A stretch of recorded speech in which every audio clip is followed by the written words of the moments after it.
workplace feedback. This feedback may be constructive or destructive.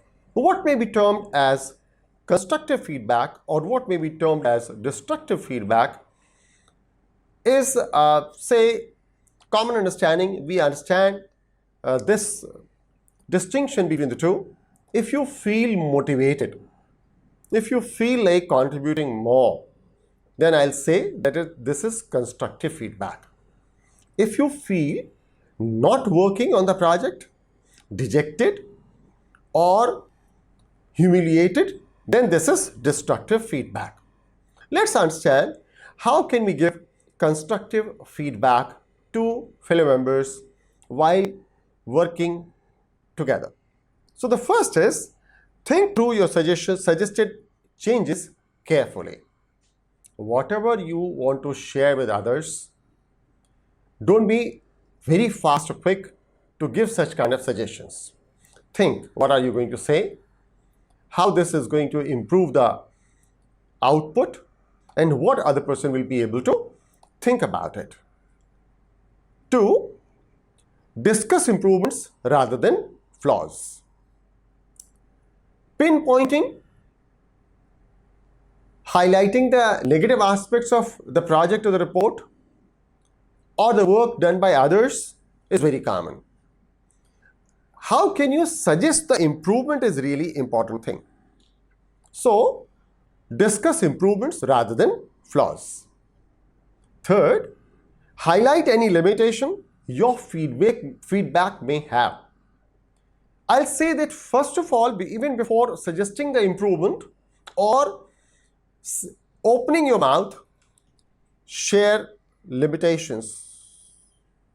Tell that you are going to say something, but this is based on your limited perception and your feedback may not be, say, perfect, should be understood in that very sense that your feedback is only feedback and it may be, say, deficient in so many ways.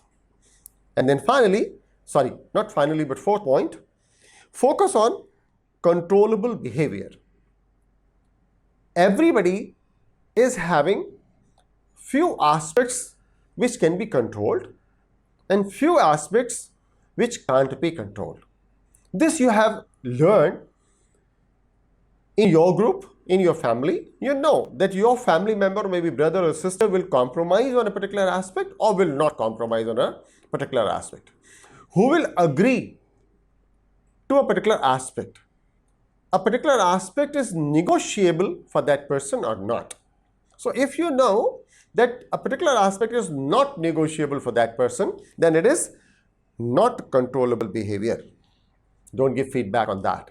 It's going to create disturbance and differences between you and the person for whom the feedback is meant. Be specific about the feedback. Whatever you want to say, tell that clearly. Keep feedback impersonal. Don't accuse, don't label others, but tell about the improvement area.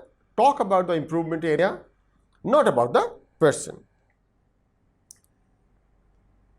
After giving feedback, you need to take feedback also. Means verify understanding.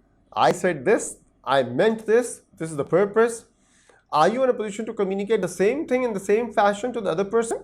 So verify.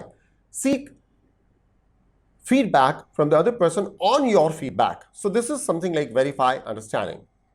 And time your feedback carefully. At times, the other person is not in a position to receive feedback. So be careful. Don't open your mouth. Don't give feedback. Time your feedback carefully.